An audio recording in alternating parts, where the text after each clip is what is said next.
What are the symptoms and causes of a hypnic headache? The main symptom of a hypnic headache is pain. This pain usually throbs and spreads across both sides of your head.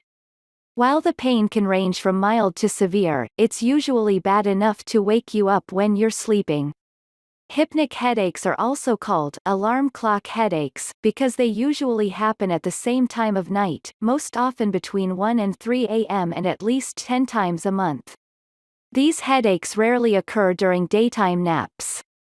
The pain they cause can range from mild to severe. More severe pain is often described as throbbing. You also might have nausea, sensitivity to light, sensitivity to sounds. Causes of hypnic headache. Experts aren't sure what causes hypnic headaches. Research suggests there may be a connection between certain stages of sleep and melatonin production. But more studies are needed to figure out what brings them on and how they might be prevented. Thanks for watching. Like this video. Share and comments, subscribe now for new videos and update.